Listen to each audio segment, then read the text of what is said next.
Hello, hello, hello. Big D back and ready to rumble on this Tuesday night and talk all things Ravens, Lions, some guy named Jaxson Dart, and I got my power rankings right here in pencil. Yes, I still use pencils.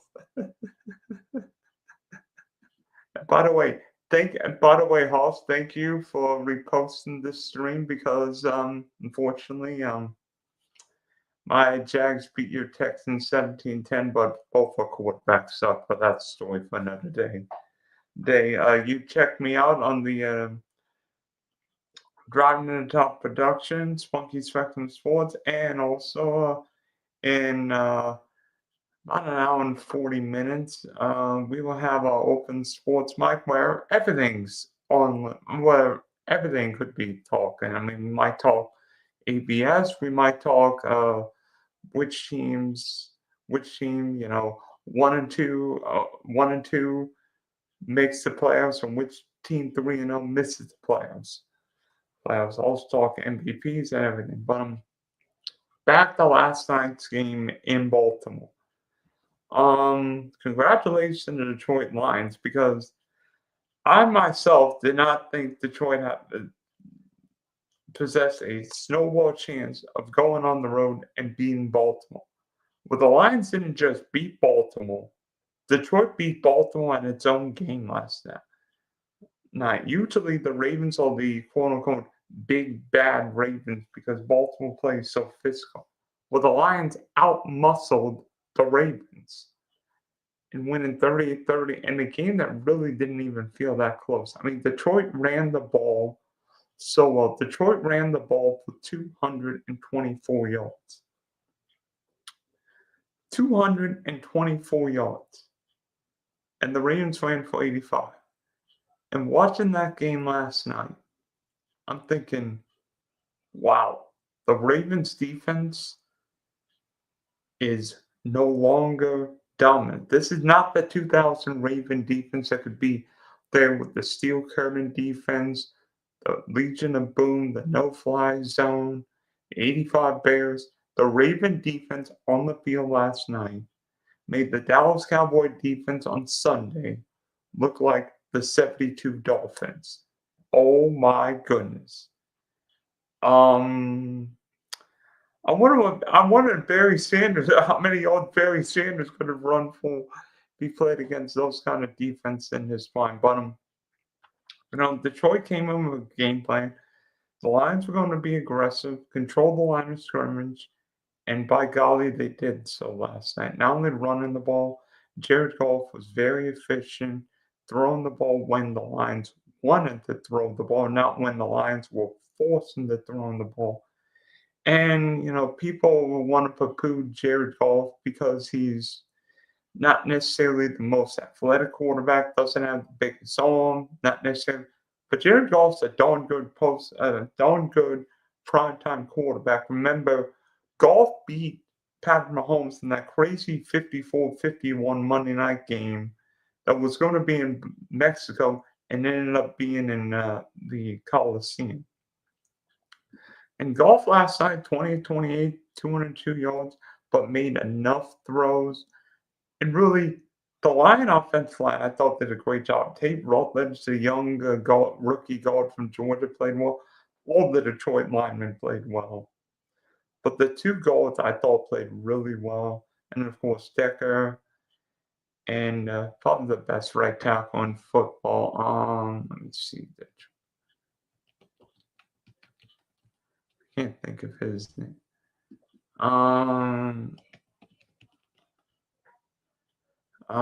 Who is the right? Panay Sewell. That guy is a beast of a man, and the Lions open up holes. I think Dave Montgomery's still running through the Raven defense. He had 72 yards, couple touchdowns. Jahmyr Gibbs all over the place. Running for 67, a couple touchdowns. I think Gibbs caught 5 passes, 32 yards. So really, the Lions ran the ball 38 times, averaging almost 6 yards a pop. And Goff, not needing to throw a lot, but very efficient under very little stress. I mean, fine, I'm on Raw. Of course, he finds I'm on Raw, and I think I'm on Raw. I caught a few big passes. As for the Ravens, John Harbaugh said it in his press conference last night. I mean, the Ravens run defense was not good enough. He knows it. John Harbaugh's a Hall of Fame coach. And frankly, it's amazing to say this because teams try and score as quickly as can. Maybe Baltimore scored too quickly.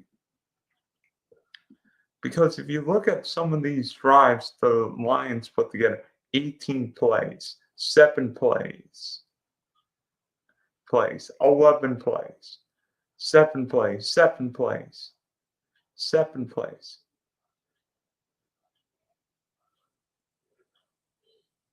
The Lions went on 2 95-plus yard touchdown drives.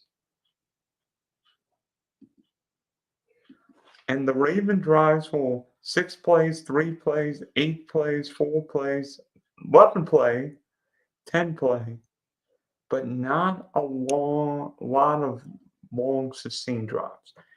And it seemed like the Ravens didn't have any pass rush and an ability to stop the run. And it's one thing if, there have been teams that have struggled against the run, the Indianapolis Colts in doing the Peyton Manning era struggled against the run many, many times, but then always seemed to play well in the playoffs. Baltimore's issues were twofold last night. One, the Ravens couldn't stop the run. And B, the Ravens didn't get much pressure on Jared Goff at all. Goff wasn't sacked and barely pressured. And meanwhile, Lamar Jackson, who might be the NFL's most elusive quarterback we've ever seen, was sacked 7 times. How can that happen? I know the Ravens, no matter who the Lions blitz, but how can Lamar Jackson be sacked 7 times? I don't know. And in many ways, mistakes hurt the Lions. I mean, we wondered how Dan Campbell and the Lions would do this year, losing 2 excellent coordinators. The last couple of weeks, the Lions have put up 90 points, just fine. Now maybe Chicago and Baltimore aren't the defenses from 25 years ago and 40 years ago. But that's not for me to come up. I mean, Dan Campbell came with an aggressive game plan, run the ball, throw when we want, and then go for 4th down. Lions were 3 of 3 on 4th down. The biggest numbers to me aren't necessarily what teams did on 3rd down. Because both teams were efficient. Baltimore 6-11, Detroit 7-14. But Detroit was 3 of 3 on 4th down, and Baltimore's 4th down conversion went nowhere. But the Lions controlled the line of scrimmage, and this not having a great defense, and we have a special guest coming. Ken the Bear. What's up, Dylan? Good to see you, man. Not much. I was back in Illinois this past week, so I miss you guys. I was on a cruise to Alaska, so I missed a lot more. Ooh, you didn't miss your Bears winning last No, I was home for the game. I missed. I flew out right after the Monday Night Football game the next day, so that Tuesday, and I got back Friday night, so I was home for this Sunday's game. Yeah, our friend Charles said Ravens' offensive line was terrible. Lions pushing on both sides of the ball, which is weird because Baltimore's got Ronnie Stanley on left tackle, Tyler Linbaum center, but the other 3 guys looked awful last night. Yeah, hold on. So let me send this out to X and YouTube real quick. I mean, when have you seen the Ravens defense look like that? They got some injuries though. They definitely have some injuries going on there with the Ravens. Look at I said it on the morning show this morning. Um, we're still early. It's like, don't freak out if you're 1-2. Don't get overconfident if you're 2-1. We're still in that kind of like getting out of the preseason stage of the NFL season. And like when you look at the Lions and you go, man, but how'd the Lions do this? Look how bad they were week 1. Well, yeah, new offensive coordinator, new defensive coordinator, new offensive line. It takes a little bit to gel. Week 2 against the Bears, they looked better. Yesterday, they looked even better. They're progressing. So And Green Bay might have the best defense in the NFL. Nobody's going to win again. Nobody's going to put points against those guys. yeah, Cleveland just beat them. So I don't know about that. Well, Cleveland beat them because A, Jordan Love threw a bad pick, and B, Green Bay special teams couldn't hold up against the Browns, but that's story for another They day. played a bad Browns offense. The Browns offense, we were talking about that as well in the morning show this week. They need a quarterback. Flacco's okay, but he doesn't have he's got the arm strength. He doesn't have the arm accuracy he had. You can tell up here he wants it to go somewhere. He just physically can't get it to where he wants. That's why he's floating so many bad picks. If they had, say, a Kirk Cousins at quarterback who has a little more snap on the ball, right, could deliver the ball better, dude, that team would be pretty dangerous right now. I mean, you can attest because your Bears are going to play the Ravens before long, but is it a situation maybe where these teams, whether it be the Bills, the Ravens, the Bengals, have become too quarterback centric? Well, the Bengals, yeah. I mean, dude, they're a JV football team right now without Burrow, and it showed against the Vikings. I mean, they made the Vikings look like rock stars. I mean, people look at that score. Wow, they beat the Bengals that bad? Yeah, there was no Joe Burrow. I mean, come on, they had a defensive player score a perfect PFF grade for the first time in NFL history. That's how bad their offense was to go with their crappy defense. Yeah, you can be too quarterback centric. And look, Green Bay's got that issue.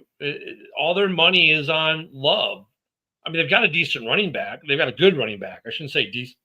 They got a good running back. But the receiving core is a rookie and a bunch of guys who had cement hands last year. So, they're relying on Love to make good decisions and to deliver balls that even guys with cement hands can catch. And he's not really doing it. Well, Kraft's a good tight end. They got a good tight end. Tucker Kraft's not bad. But defensively, you know what the first thing I saw Cleveland do against the Packers, play 1 last week? They ran right at him.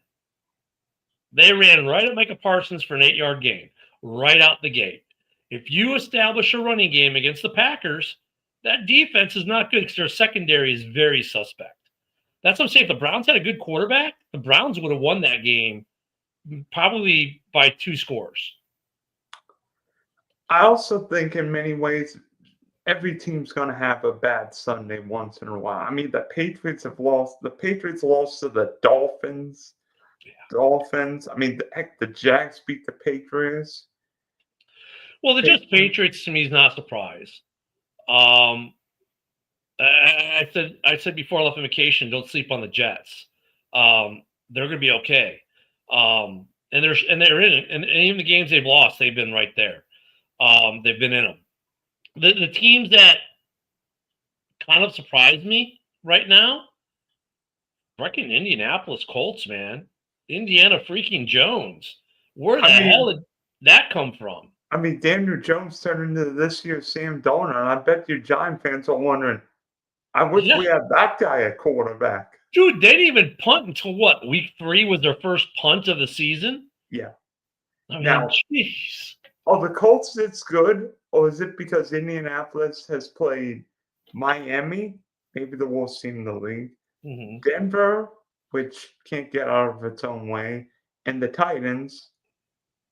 And a little bit of both. I think And a I little bit don't of both. I mean, Bo Nix overachieved last year. That whole Denver team, I said it all offseason. People said I was crazy. Well, look, here you go. You know, I think a little bit of both. I think they found some. Their schedule has been favorable so far. They have not played really great competition. However, they've done what you're supposed to do when you don't play really great competition, win convincingly, and they've done that. They've executed well. So coaching has helped. Daniel Jones has been the spark. Um, Richardson, I don't care if he's healthy this season. He's a backup now. Unless Jones completely shits the bed for 3 or 4 weeks straight will get hurt. or gets hurt, yeah. I mean, there's always that. But I mean, they're a surprise. Who thought San Francisco would be where it is right now? Who thought Seattle would be where they demolished them this weekend? Well, I mean, the Saints might be the worst team in the league. I mean, the Saints are what we said they'd be. Yeah. I mean, Seattle did what they should do against the worst team, one of the worst teams, just absolutely boat race them. That was the easiest bet of the week, Seattle. But that's the way. When it comes to the Ravens, though, man, I'm not panicking yet. They've got some injury issues. I mean, week 1 they should have won that game. That's just two good teams who just wow.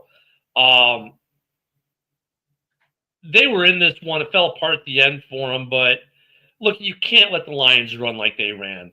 And I get it, you've got injuries, but that was the game right there. Is they got beat down with the run game and Sonic and Knuckles, man. That's all they had to do. And then you get some big time plays from Goff, because you've beaten them up with the run game so much. I think it wasn't characteristic of what the Ravens normally are. But that's also because they got injuries. And you know what? This Ravens defense has not been the same since they let Patrick Queen walk out the building. And uncharacteristically, 3 Derrick Henry fumbles. I mean, the first one probably cost the Ravens the week 1 game against Buffalo. Last night didn't help matters. And what was it the week before? In week 2, he only had 60 yards, 40 yards, something like that. And he fumbled against the Browns. I'm like, yeah, I mean, what? The Browns. Okay, I understand a little bit because it's the Browns, but is Derrick Henry finally starting to show some age? Maybe. I don't know. Maybe. So, if you're 1-2, don't flip out. Your season's not even remotely over. If you're 2-1, don't be overconfident. I said it this morning. I'll say it again. I'll probably say it on the roundtable here in a little bit. Last year, the Bears started 4-2. I can attest because you boat raced my Jaguars in London, and then the next game, Jane Daniels threw a Hail Mary, and after that game in London, we lost 10 straight. Anything can happen in this NFL season. So, like I said, don't be overly optimistic if you're 2-1. Don't be overly doom and gloom if you're 1-2. The Lions are starting to look like the Lions. The Bears are. I saw a lot of good improvement from them against the Cowboys. 0 false starts, 0 procedural penalties, only 1 flag on the line. That was a hold by Darnell Wright of all people, who last year I think he got 3 flags the whole season. I think he's already got that now. I think he had that in week 1. Hell. So the line's improving in Chicago. No sacks, 7 hurries on Caleb. That was it. The offense is doing what I expected it to do. My problem in Chicago right now, the defense. Where is it? The score says we gave up 14 points, but dude, we gave up a lot of yardage. The score doesn't adequately represent how bad the Bears defense was. And you didn't play against CeeDee Lamb basically the whole game. Well, yeah, Dak's interceptions were just bad interceptions. They weren't it wasn't like the defense did anything special. The only thing where they did something special was that Tyreek Stevenson steal. Oh, that was special on that run. Just literally took the ball out of his hand, said, nope, it's mine. That was a special play. But the rest of it, really, the defense, I mean, they got 2 sacks late in the game when you could tee up on them because they have no choice but to throw. And you're already up a crap ton of points. So the Bears D this week against, look, Gentry's going to have a good game unless the Bears defense figures out how to stop the run real quick. But I think Vegas is a good matchup for Caleb. I mean, it's inside in the dome. There'll be quite a few Bears fans in Vegas because they'll always roll. And honestly, I mean, yeah, Max Crosby, but the Raiders' defense is nothing right home about. It made Marcus Mariota look like the Heisman-winning Marcus Mariota. Yeah, it's a good test for the O line because of Max Crosby. There are lots of Chicagoans that live in Vegas. So there's a pizza chain in Chicago called Rosati's. It's a thin crust pizza chain, surprisingly enough, because we're known for deep. All the restaurants are in Chicago, Vegas, and Dallas. Why Vegas and Dallas? Because the kids, one moved to Vegas, one moved to Dallas, and they opened up shops there. So there are a lot of Chicagoans that live in the Vegas area. I expect to be a big Chicago contingent there. Plus, it's one of those destination games that fans always go to from other teams. But it's a good. Max Crosby's still a guy you'd account for. So whatever side he's lining up, that's going to be a good test for the tackle. Whether it be Darnell Wright or Braxton Jones, who played really great last week. But the Bears' offensive line is starting to come together. Week 1, I wasn't shocked with the penalties. I would have liked a better outcome for the game. We should have won that game. Week 2, they weren't there yet. The refs kind of changed the momentum and the flow of that game with that horrendous call with 6 seconds left in the first half that gave Detroit a free touchdown. That hurt. But last week they responded well. And look at the Ravens. They're 1-2, but like the Bears, if you win this week and get to 2-2, you're good.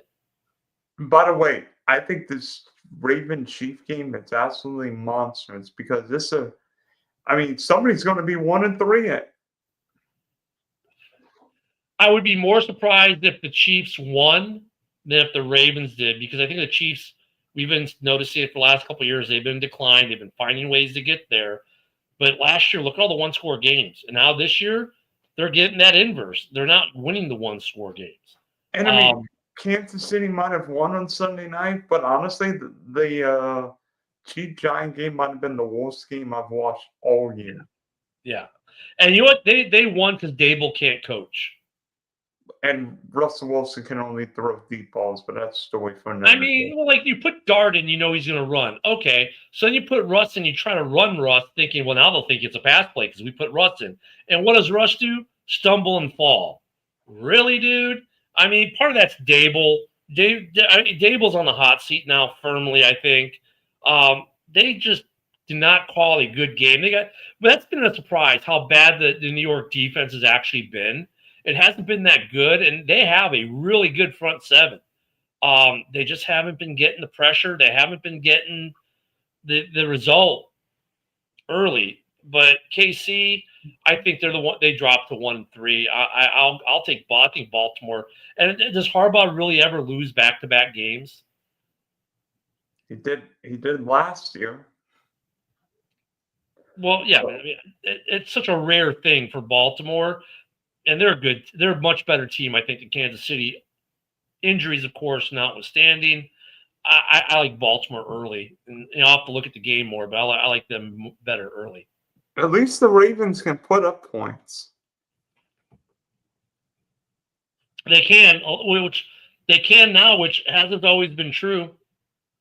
Remember, the Ravens used to struggle to put up points. Now they've got a better offense. So the problem is their offense got better, but maybe their defense has declined. And really, I can look at that with the Bears. The Bears' offense is getting better. The defense, though, of course, another defense that has some big injuries on it. 2 of your starting corners are out. But they can't stop the run for shit this year. And we beefed up the defensive line. We brought in Grady Jarrett. Beefed it up.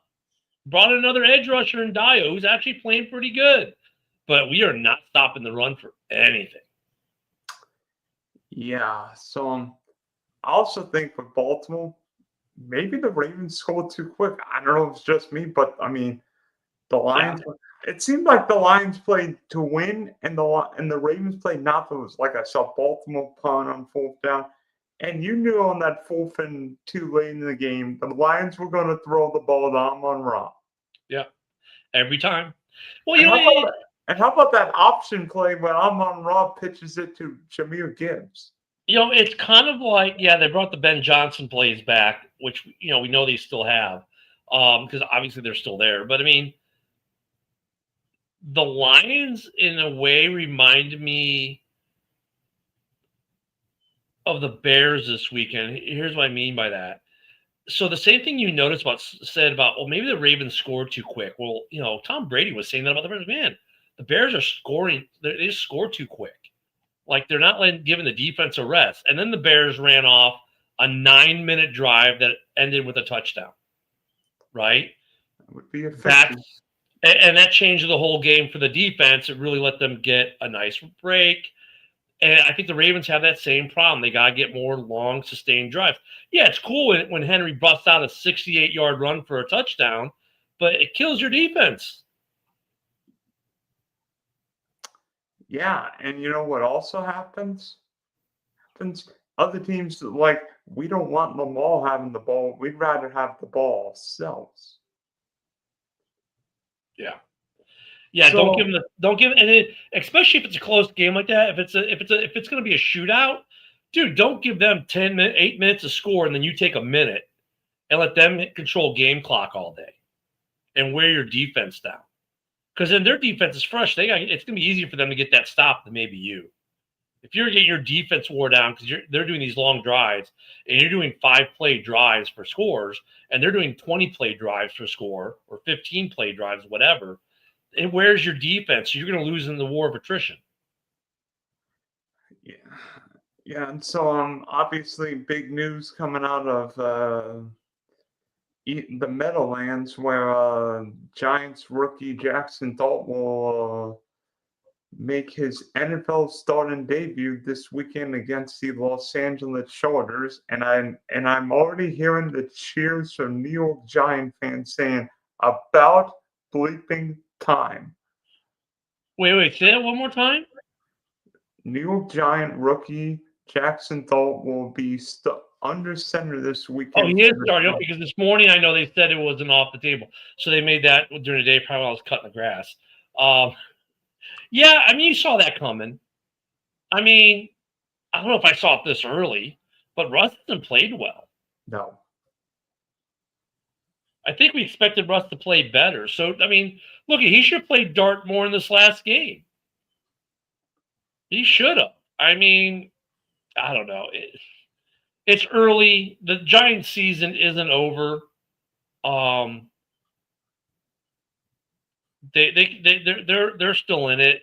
If you're 1-2, you're okay right now. The only teams that, if you're 0-3, your season's pretty much not going well. If you're 1-2 though, man, you win this week. Next thing you know, you're 4 games in and you're at 500.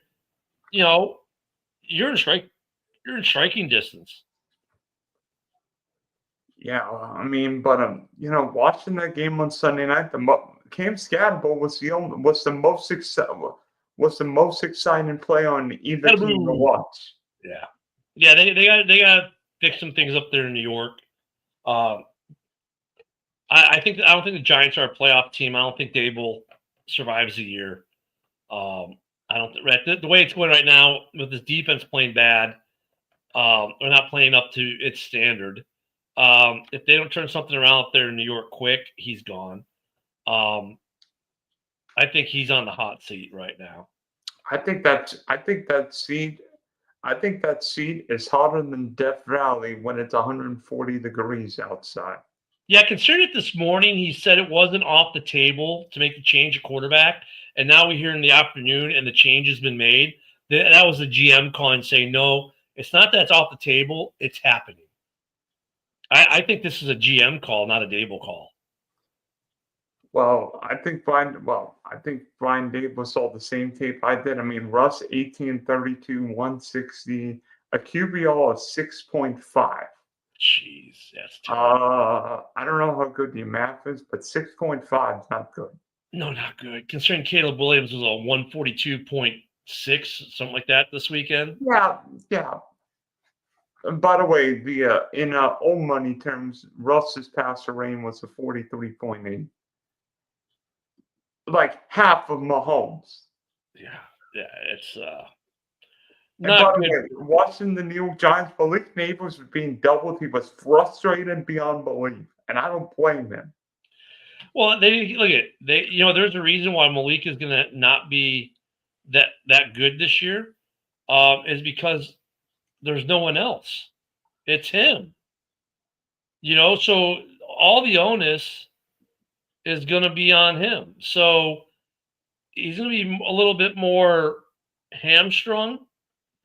Look at the difference between, let's say, Neighbors and a Dunze this year, right? Because Dunze's got another touchdown this week, right? He's got 4 on the season already. But the thing is, if you look at the Bears game, 4 touchdowns, 4 different receivers. Like Caleb has Burden, DJ Moore, Cole Kmet, Loveland, who got hurt during that game, DeAndre Swift. He's got all kinds of people he can place the ball to. What do you got in New York? Neighbors.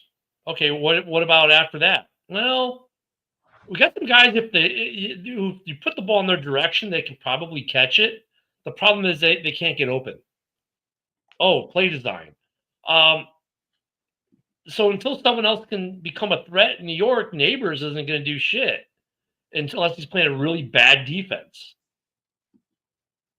He's not being the double team. He's getting frustrated. It's going to get into his head, or could get into his head, and he might have a down season. Conversely, you look at Roma Dunze. He's having a huge season already, but look at that situation. Oh, you got other guys that people know. If you don't watch them, they're going to burn you. Hold on one second. My wife's calling. Give me 1 second.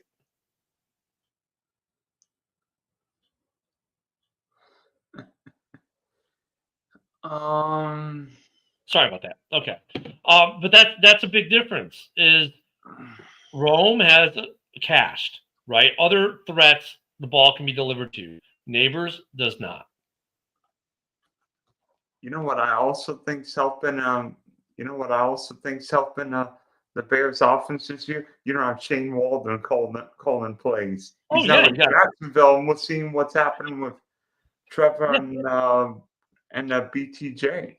Yeah, you got Ben Johnson's drawing up some plays, man. We saw they're starting to open the playbook up a little bit more. They used a lot more of the playbook. Now look at the Bears played against Eberflus for whatever reason, ran a zone on him all day, and they got no pass rush on Caleb. You give any quarterback a zone defense, they're going to tear you up some. Now Caleb missed some throws he shouldn't have missed. I swear the guy makes the throws and make you go, oh my God, did you just see that? And then the normal throw is like, I'm bored. Like, dude, you gotta make both. The throw to Rome Medusa in the end zone looked like Rome could have eaten a sandwich and maybe end up taking a dip in Lake Michigan. Well, and look at that was a 35-yarder, and then the next drive a 65-yarder to Luther Burden the third. Jeez. Rookie out of Missouri. All the young guys. I mean. And look at, did you see the throw to DJ for DJ Moore's touchdown? There was no one around him for 10 yards. All Caleb had to do was dip out of the pocket, right there, touchdown, super easy. You're going to see more of that in Chicago because they're using Caleb in different ways this year too. If you haven't noticed, they're doing designed runs for Caleb, which is new.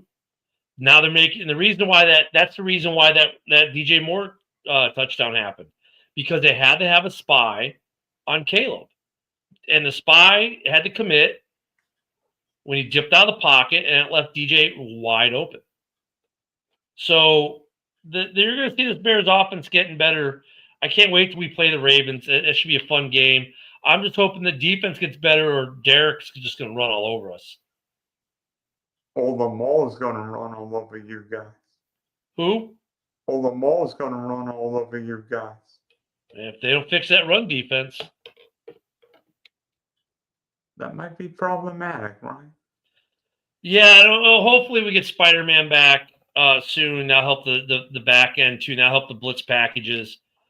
They're starting to open up the defensive playbook now too a little bit more. Now he's getting a little more comfortable with the guys. We saw that against the Cowboys. Some of the blitzes he brought on Dak and some of the other looks they gave. They're really starting to open up that defensive playbook in Chicago. So by the time we get to Baltimore, this will be a really good Chicago team.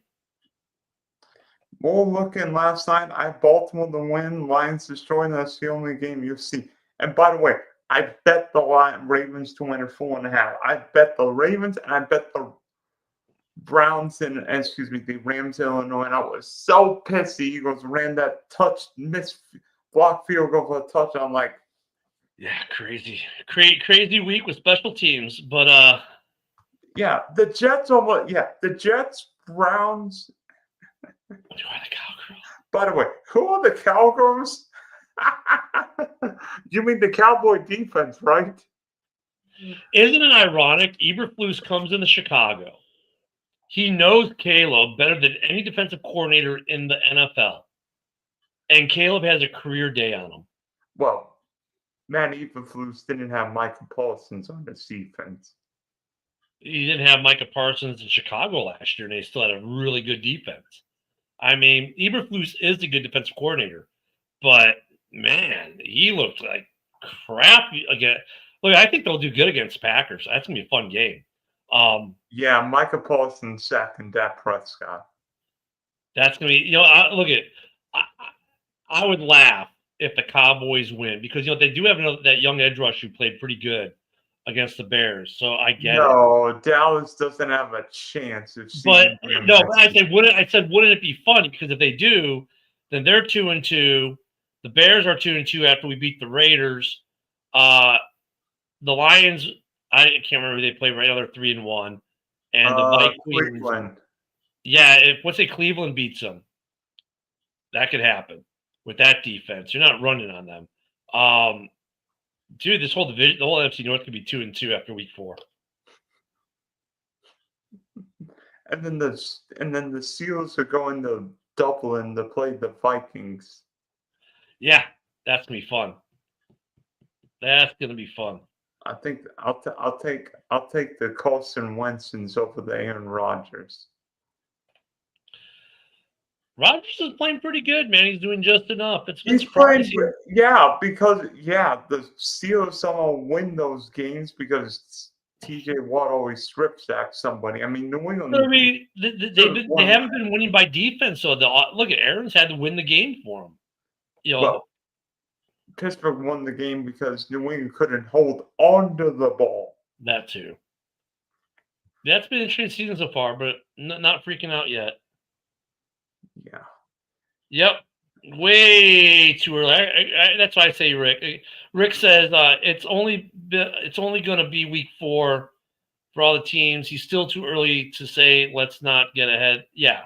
Like I said, like for the Bears fans, are like, oh my God, we're 0-2. Dude, we win this week. We go into our bye week at 2-2. That's perfectly great. That's fine. You're still there. Maybe the Vikings put that bird in the cage. Yeah. I'd like the Vikings to lose this week, so the entire division is 2-2. But I don't think Minnesota's losing to Pittsburgh. I don't want a 42-year-old quarterback going across the pond, mind. Yeah, we'll see. Is that this week? Are they in Dublin this week? Yes. For week 4, maybe we start that early. I thought it was later on. Okay. That's why Pittsburgh's on bye next week, but I don't make the schedule. Don't look at me.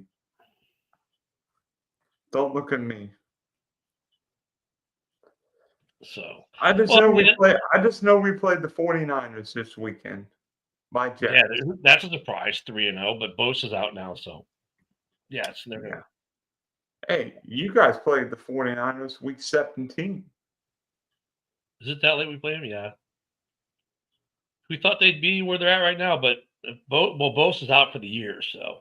That's a huge loss. I mean, honestly, I think this is Kyle Shanahan. I think this season so far is Kyle Shanahan's best coaching job. I mean, 3-0 with all the injuries. Yep. And the roster that's changed as much as it has. Yep. Big names leaving. Yeah. But the Bears are going to play Minnesota again, and you guys are going to play the Lions again week 18. True. Yeah. No, we get those two guys one more time each, and we got the Packers twice. So, like I said, for the Bears, I'm not worried. And you know what? If the Bears end up 9-8 this year, but Caleb shows improvement, I think Bears fans for the first time would say, we got a quarterback. Well, I think they're saying that now. You're already seeing the improvement in Caleb from week to week already.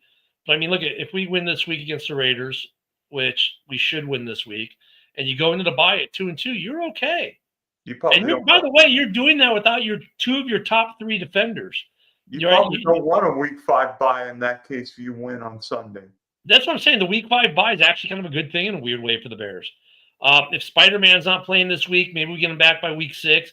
We got some other guys coming back by week 6 off the IR, so the running game will improve a little bit. Even though Manan guy has been doing okay, but we get some guys back by week 6. Those guys are on the IR early. We get some guys back. So, and the Bears, honestly, we haven't taken on any new injuries really. I mean, Jalen Johnson's not a new injury. They tried to have him come back. It didn't work. It's like, yep, he's got to be out the year. Fine. But Spider-Man's still not in. He'll be in probably by week 6. And we get Booker back at week 6. We get Roschon Johnson back in week 6. So we get some guys back. So, it's just going to be interesting to see if we bring in another cornerback because we freed up $8 million in money and we haven't spent any of it. But the question is there a corner worth signing out there for the Bears right now? So I think half the league might be going after corners. I think the Ravens need a pass rusher. I think the Bills need a corner. A lot of people do. Yeah, you can never have enough corners. But the problem is there's no one worth signing. There's no one worth even giving the vet minimum to right now. I mean, I'm trying to think what team the Rams desperately need a corner because A.J. Brown ate the Rams secondary for breakfast. I think you're at a point, like if you need a corner, you're waiting for the trade deadline at this point. And hope that one of these teams that's not going to make the playoffs, they might be looking to rebuild, has a good corner you can make a trade for. But what team realistically would trade corners? The Dolphins. Oh, God, it's the worst secondary. Maybe Nola. We get on the next show. We can ponder that maybe for Nola.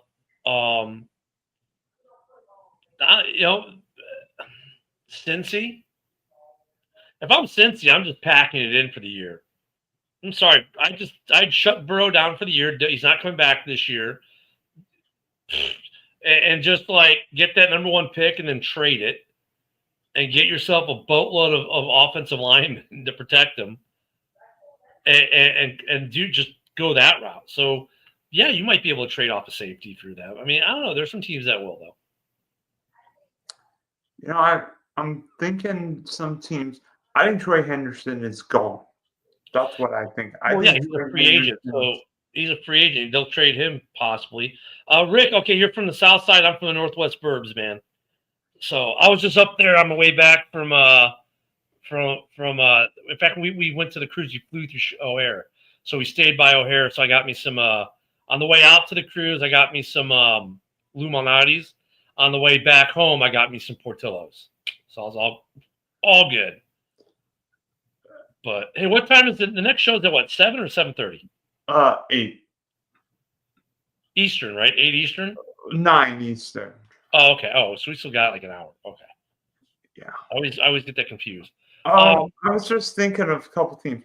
I think the Chargers right now might need some healthy bodies with already the left tackle down, Slater, and now Najee rupturing his Achilles. Yeah, Chargers are looking good. Yeah, injuries. It's that time of year, man. Injuries. It's that coming out of training camp, not getting snaps. I mean, we're seeing it. There's almost every team needs something now because of injuries. Almost every team needs something because of injuries now. Don't be surprised if the Cowboys go out and sign a wide receiver. There's some pretty good wide receivers on practice squads. Someone might get snapped. Someone might get snapped up. No, come on. Jerry Jones is going to trade a full-run wide receiver for the. You don't have to. Not if you sign him off a practice squad. True, but Cowboy. Well, like AJ Henning is sitting there in the practice squad in Miami. He's a fast guy, dynamic, can also return. Like, you could go grab a guy like him for a rookie minimum deal. You let him play for 3 or 4 weeks. If it works out, great. If it doesn't, you send him to your practice squad when it's over. Here's an interesting one.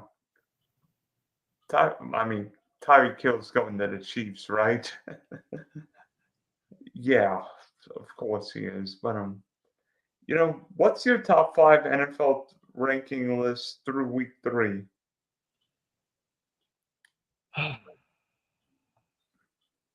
I missed all of week 2, so it's kind of hard for me to do that right now.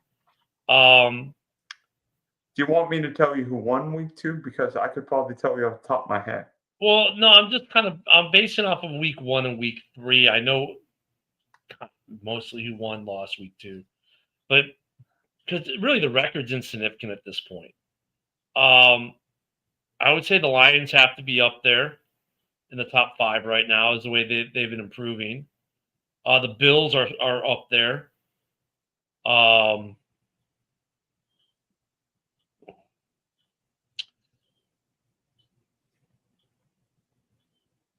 I want to say the Packers, but that loss to Cleveland, man, just really.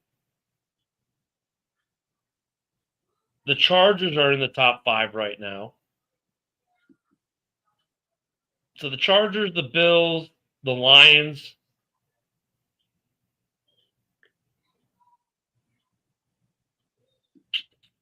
You all missing a couple teams. There's a team in Philadelphia that's 3-0 and just happens. Yeah, the Eagles are. Yeah, thank you. The Eagles and then the Bucks. I know people will think I'm crazy because the Eagles are 3-0 and just beat the Rams, but I have the Eagles number 5 on my list. The Eagles have won 3 games by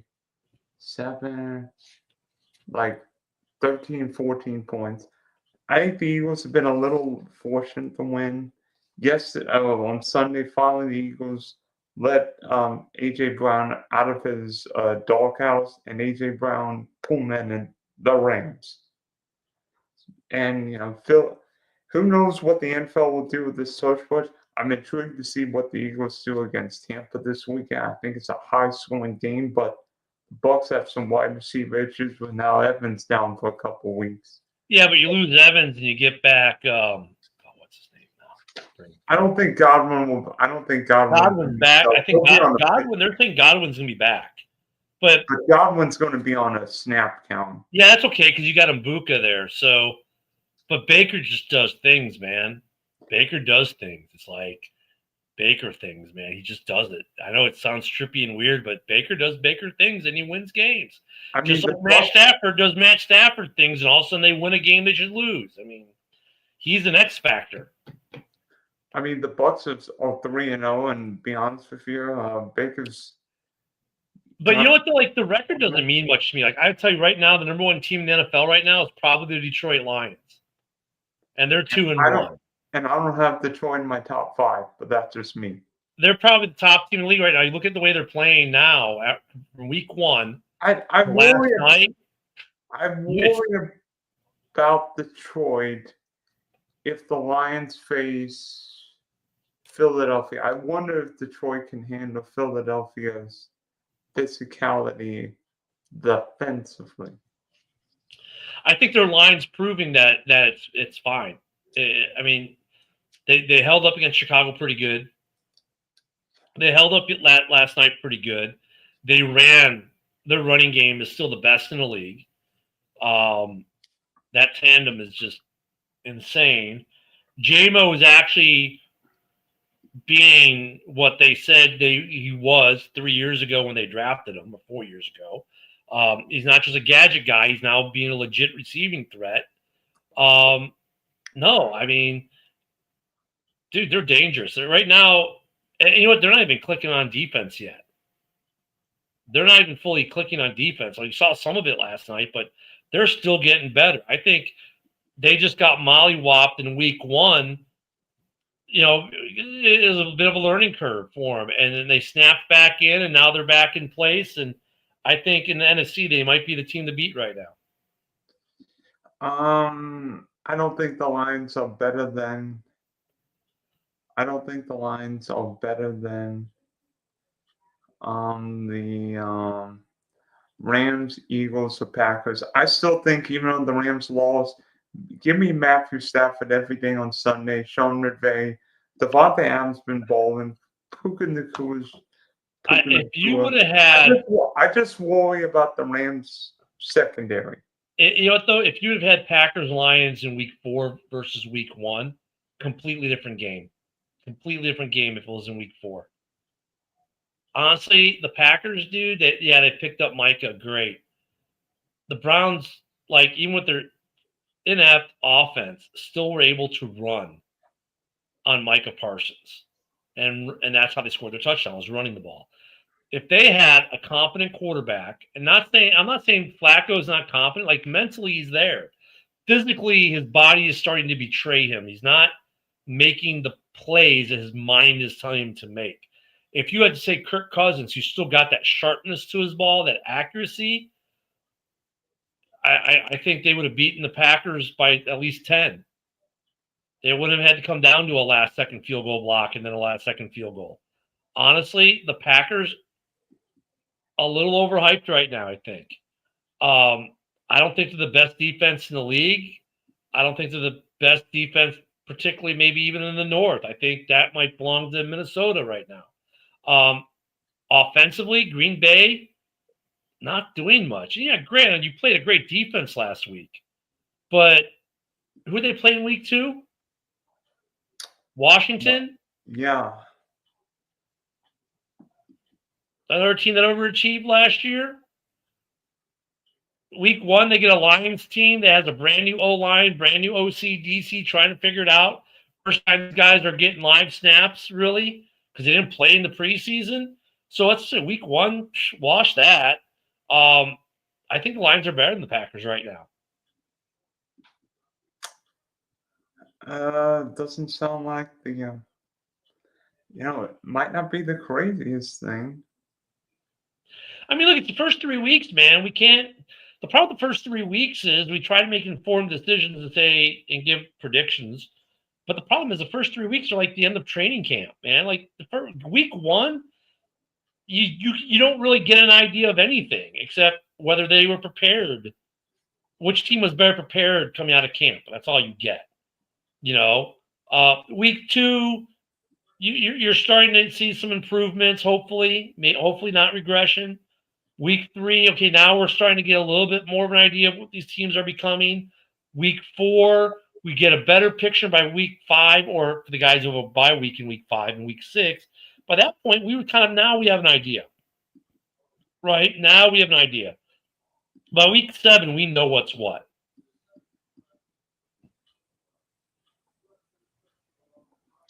True. And I think in some ways, maybe it's just me. I think in some ways, what you all in September is going to be way different than December and January. Well, yeah, right. Like, look at if the Bears keep progressing the way they've been progressing throughout the first 3 weeks, if that progression keeps moving forward, you don't want to face the Bears in November and December. You don't. No. If things keep going like they're going in Washington, Denver, Houston, you don't care if you face them in December. 3 teams that have been overachievers. 2 of them overachieved last year. So where's CJ Stroud? Like last year he wasn't that great. This year he's not that good. I'll tell you what's wrong with The Texans, as someone whose team just beat the Texans, honestly, I think the Texans have failed to protect CJ Stroud. But that's I don't know. I honestly don't know. The Niners, Rick, they're surprised at 3-0 right now. Of course they are. But with Bosa now being out for the season, Kittle comes back in 2 weeks for my fantasy team, thank God. I don't know. I don't know how to judge them right now. I really don't. I don't think they can maintain this. Losing players like they're losing them. Every week they seem to lose someone.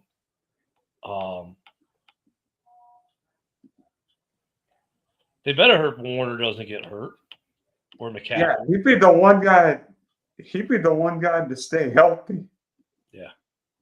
They got to watch the injury thing. The Niners are still. I mean, they're surprised. And even without Purdy, they played good this week. So, yeah, I mean, you can't count out the Niners. They're my surprise. They're the surprise in the West right now. I didn't have San Francisco in the playoffs, but that's no, none of us did. I don't think. Wait. I mean, hell, the Colts. Look at the way the Colts are playing, though. My God, they could win their division. That's not saying much. Wouldn't that be a shocker, though, considering we thought they'd be fighting for the first pick, the number one pick? That's not saying much in all crappy in the greatest division ever created. And then, like, the Falcons, man, what a crap show that's turning into. Jeez. I mean, I don't know about you, but that was awful. I mean, they got a $27 million quarterback who wins games sitting on the bench, who's healthy, by the way. Unlike last year when he set team records, sitting on the bench. That's a problem. Yep. You know what? Maybe Kirk Cousins ends up trading. Yeah, well, look, if Atlanta's not going to be in the playoff push and it's getting near week 7, weeks 5, 6, 7, and you're Cleveland and you're on top of the division, you might make that move. Why Cleveland? That doesn't make any sense. Because they need a quarterback. Yeah, but the Browns aren't going anywhere this year. I said if you were the Browns, then they are. Let's say you're the Browns and you're in the hunt, and your defense is doing what it's doing now, giving up no more than 17 points a game. Maybe you're in the thick of it still. Maybe they're a team that would make that kind of move. Give up a second rounder, take Cousins on. I don't think the Browns would do that. If they're in the thick of it, who knows what they'll do if their offense is the issue. If the quarterback position is the issue and Cousins is there for the taking, and if you take him, you think you can make a playoff run with him, yeah, you take him. Why would Cleveland be trading for Cousins when the Browns could very well get their new quarterback in April? That makes more sense. Not if they're trying to make the playoffs this year. True. That's what I'm saying. If they're buyers at the deadline, if they're in the thick of it, if they're first or second place in the division, if their defense is giving up 17 points a game, but the offense is only scoring 10, 14, maybe you make that move. Or you trade for Tua. Oh, gosh. But there are some veteran quarterbacks who could get traded at the deadline like that. I think Tua could get traded. Well, I think I don't know. Let me take that back. I don't think they trade Tua. I think they trade other things and keep Tua. I think Miami might trade its coach more than Tua, but that's just me. Not a bad argument. So who do you think are the bottom 5 teams right now? Oh gosh, Nola's one. Let me make that one easy. Nola's one of them. So who are the other 4? Can we put the Giants on that list? Yeah. They're bad. Um, um, I don't know if we could say a team that beat the Packers should be on that list. Nope. I wouldn't put the Browns on that list. Um, um,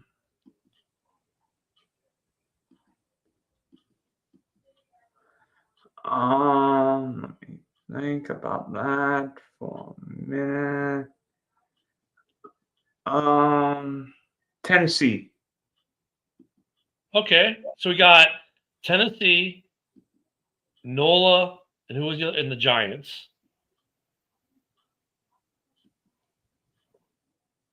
Yeah.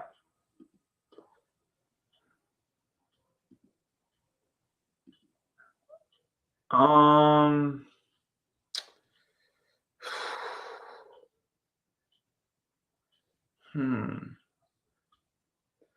Miami for sure. Yeah.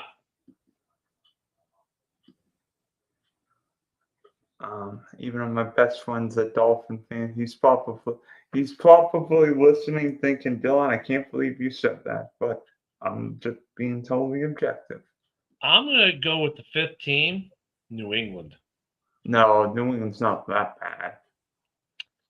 They're not playing that good either. They're Well, kind of Mays regressed. They're struggling today. They're struggling. I see more struggle than I see improvement with New England. Unlike true. the Jets, where I'm seeing more improvement and less struggle. Same with Carolina. I'm seeing more improvement and less struggle.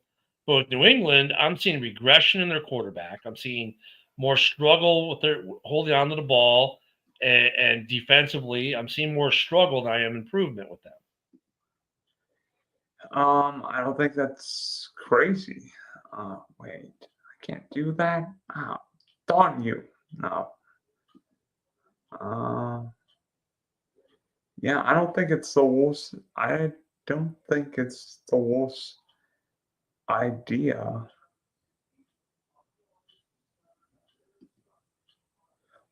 But I still think New England's the worst team. I mean, No, I wouldn't say they're. I would say like if you're going 1 through 5, 5 being the best of the worst, New England's at 5. Because they're like there might be 3 or 4 teams you can slot in there and make an argument for that could be 6, 7, 8, and they're in that group. But for me right now, unlike the Jets, where I'm seeing more progression week to week, and Carolina, where I'm seeing more progression week to week, they're struggling right now for various reasons. And so today, that's where I have them. Where they're going to go next week, that could change. true.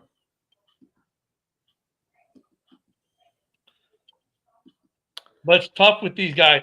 Look at the Raiders. You could say the Raiders, maybe. They're having some tough time with the new coach, but Gino looked good when he played. Of course, he missed it last week, but and then of course Brock Bowers' injury didn't help. But that's hard when you got the injuries to deal with, though, too. What's with Ashton Janty? I thought he was supposed to be good. Well, I mean, they try to round down the middle against a team you don't run down the middle on. He'll have a good week this week. He should. He should probably put up 100 yards against the Bears because the Bears can't stop the run, it seems. So he'll probably have a decent week against the Bears. Yeah.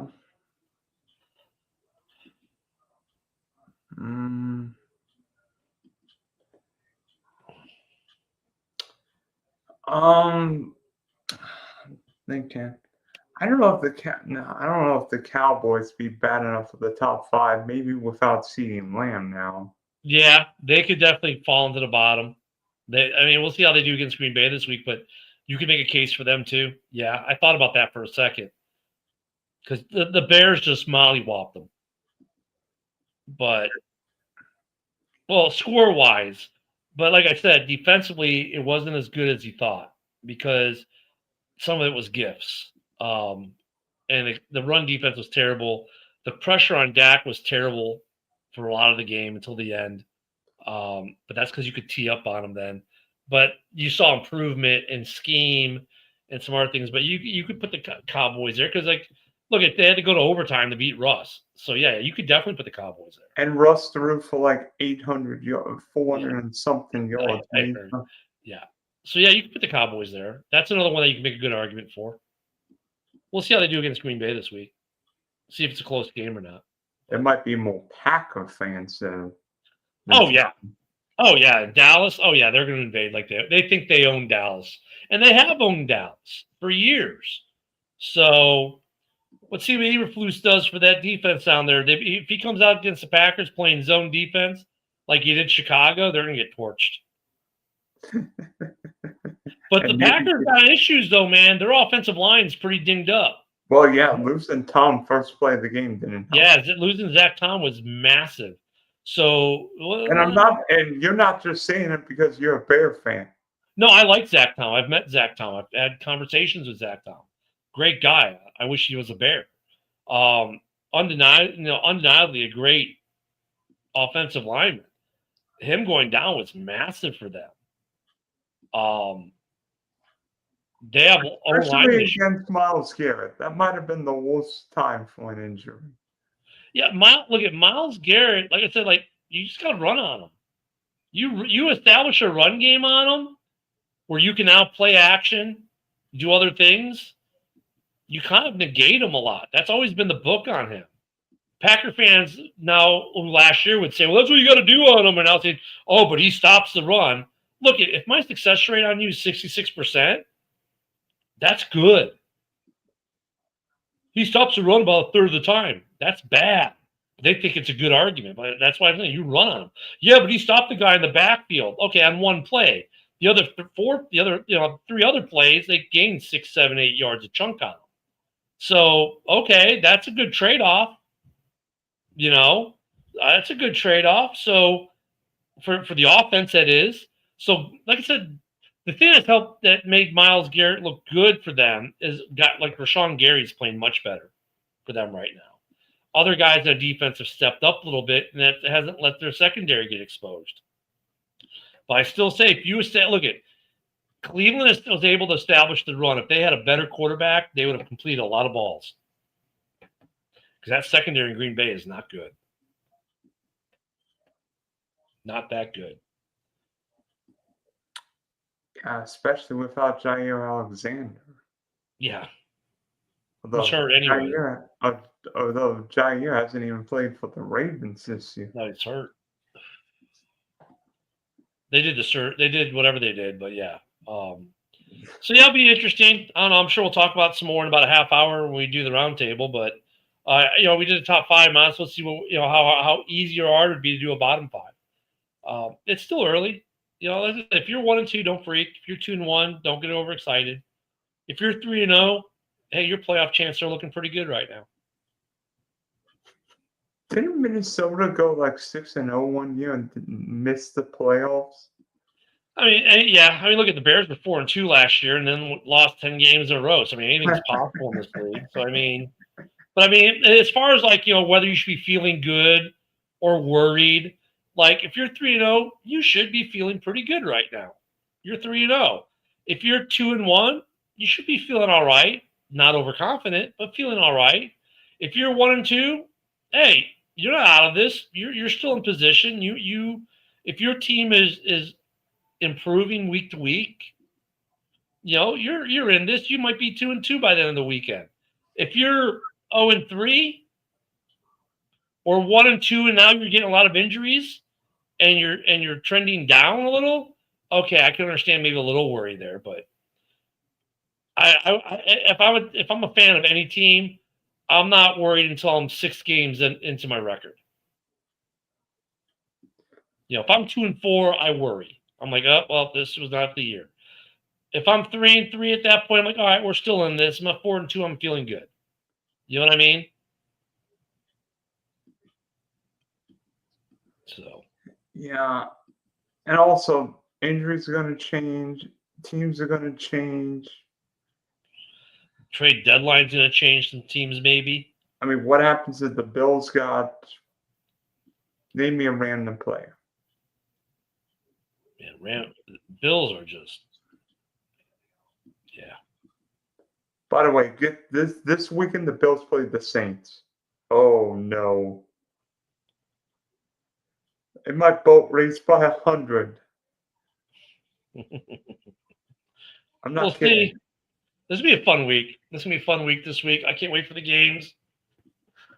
Thursday can't get here fast enough. Ugh, Sunday.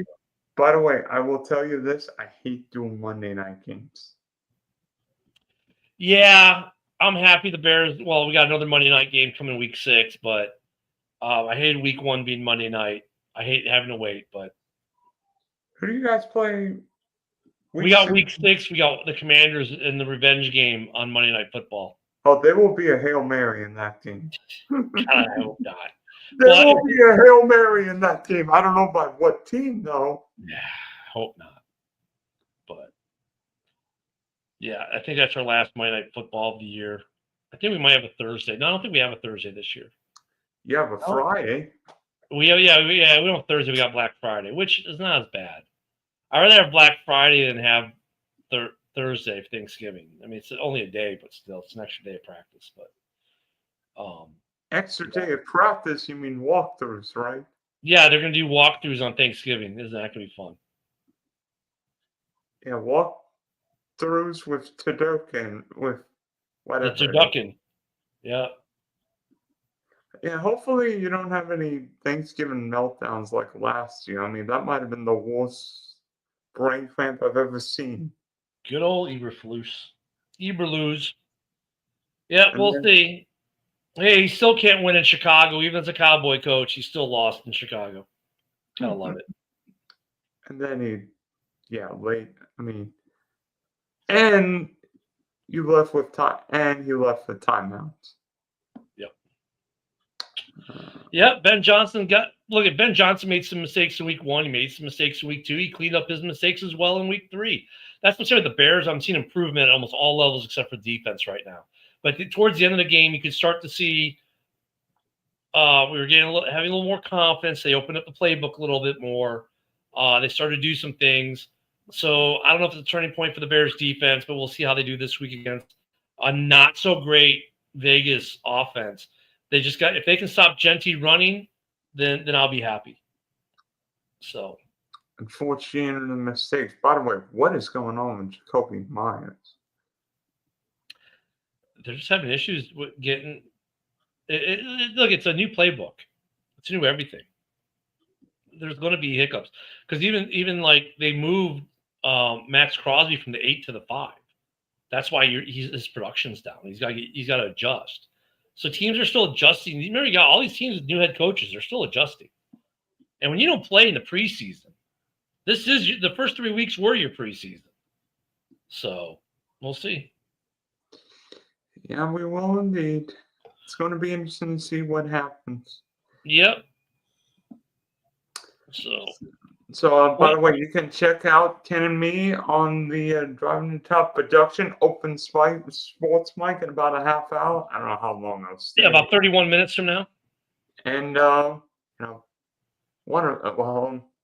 bet you a friend Hollis is not going to be happy because his 2 teams 0-6. Yeah, Rav is not going to be happy today. Oh, he'll be stewing. And you know what? Our first conversation, Lions Ravens. There we go. So yeah, we'll see you guys in about a half hour. I'm gonna grab me a quick bite to eat before we do that. All right. I'll see you there. Have a good one.